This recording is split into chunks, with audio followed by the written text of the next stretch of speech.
El camino había sido largo. Tras varias jornadas de viaje, atravesando Tocros, Helos y el desierto blanco, por fin Gálago atisbó la entrada de la cueva. De pequeñas dimensiones, cualquier viajero hubiera identificado aquel agujero con la madriguera de un reptil. Tras asegurar el hacha en su espalda, Gálago comenzó a arrastrarse con destreza por la arena. El túnel dibujaba un camino estrecho y descendente. Tras avanzar por multitud de serpenteantes tramos de reducidas dimensiones, la arena dejó paso a la roca volcánica, aumentando el tamaño del pasadizo hasta finalmente desembocar en una cueva. Las antorchas iluminaban una caverna de techos altos en la que habían sido construidos peldaños y estancias. Dos encapuchados abrieron paso a Gálago, que se dirigió a la zona principal. Al entrar en el habitáculo, una mujer de piel clara y larga melena verde se encontraba recostada sobre la cama. Las cortinas de seda blanca que descendían de la pérgola que coronaba el lecho dejaban entrever su silueta desnuda. «¿Qué novedades traéis de la gran ciudad?», preguntó la mujer. «Los planes marchan según lo previsto, emperatriz Calepsia». La voz de Gálago sonó con tono agudo y silbante entre las paredes de la estancia. «Se hacen llamar sabios, pero son tan previsibles como niños», dijo Calepsia. «Tras matar a 2 guardias en una taberna del centro de la ciudad, vertí la pócima que me disteis sobre los restos de sangre de mi hacha y me lancé al río. El Ciros se cubrió de rojo y el pánico cundió en Oligarquia. Hice coincidir la llegada de las nuevas de la atalaya del Cóndor con el color ensangrentado de las aguas del Ciros y el resultado fue el esperado».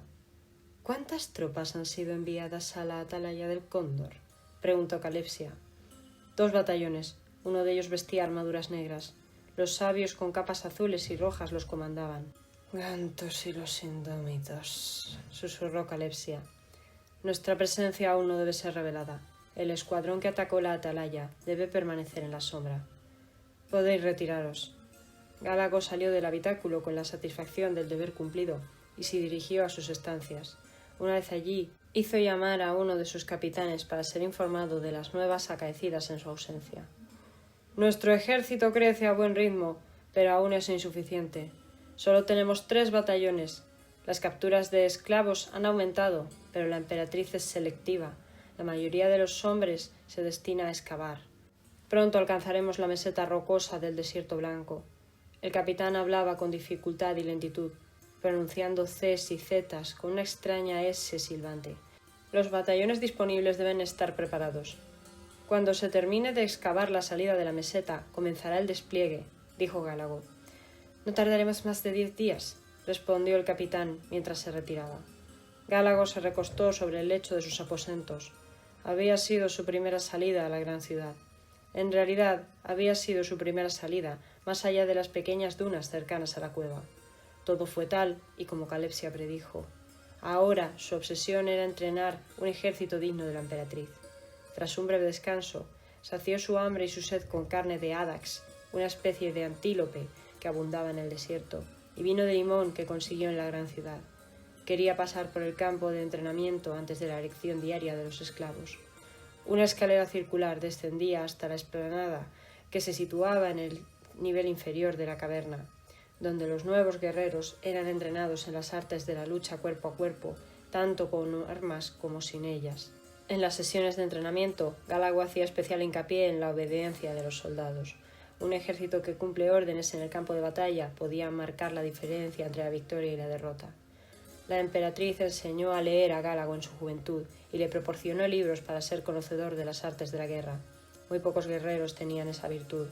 Para Calepsia, Gálago siempre había sido especial. Cuando llegó al campo de entrenamiento, cientos de guerreros luchaban a las órdenes del capataz. Ni siquiera durante el adiestramiento estaba permitido quitarse la toga.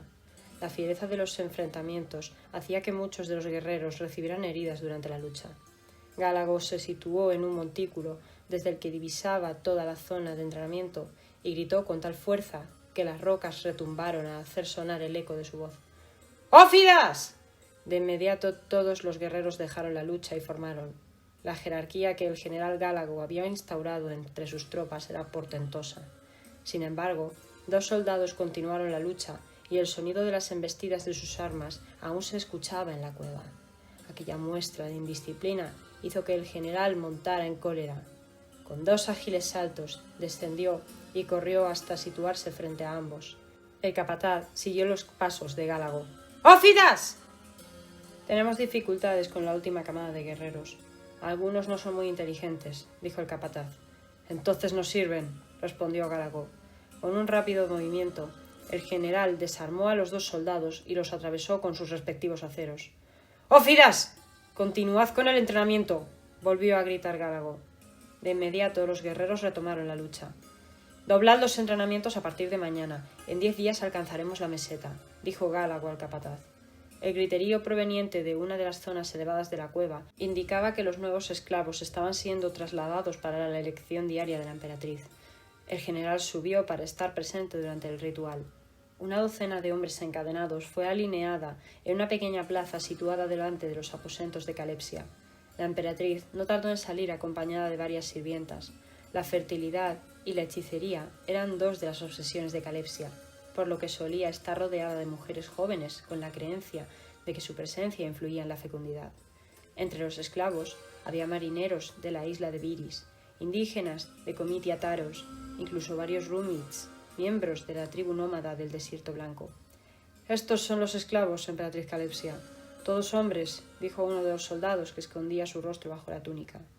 Calepsia fue acercándose a ellos uno a uno, observando cada músculo, cada trozo de piel y sintiendo el olor que desprendían. «¿Emperatriz? ¿Y esos monjes? ¿Quiénes sois?», gritó uno de los marineros, cuya insolencia fue castigada por uno de los guardias con un golpe que le hizo hincar la rodilla. La emperatriz dio una segunda vuelta, mientras sus sirvientas comentaban entre ellas quién sería el elegido.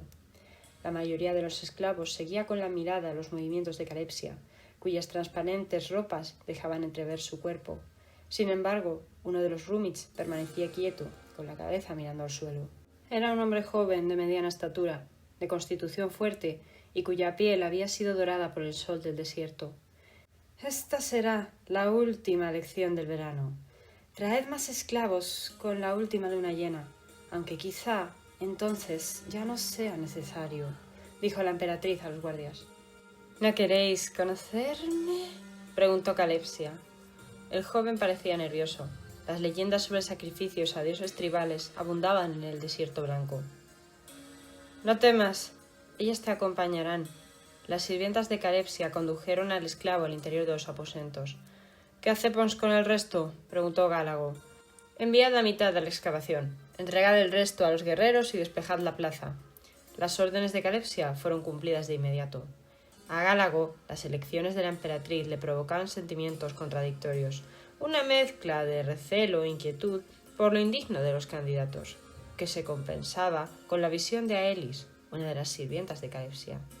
Tras la elección del esclavo, la emperatriz solía dirigirse a las termas, donde tomaba baños de lodo que aumentaban su fertilidad. Gálago aprovechó la ausencia de Calepsia para entrar en las estancias en las que las sirvientas preparaban al rumid. Aelis se percató de su presencia y se ausentó por un momento de sus labores. «No debéis estar aquí», dijo Aelis. «No puedo apartaros de mis pensamientos», susurró Gálago. «En la gran ciudad, pensar en vos era mi única ocupación durante las largas horas de espera». «No busques lo imposible. Yo soy una esclava. Si la emperatriz supiera que os veo, me mataría sin dudarlo, y luego te mataría a ti. No quiere un general con puntos débiles. Tú mismo sacrificas a los soldados con debilidades». «Ojalá fuera tan fácil», dijo Gálago. «No tienes que esconderte debajo de esa túnica», respondió Aelis. La sirvienta bajó la capucha de la toga de Gálago y dejó su cara al descubierto. Su piel era verduzca y escamosa. Una especie de cartílago cruzaba la parte superior de su cráneo.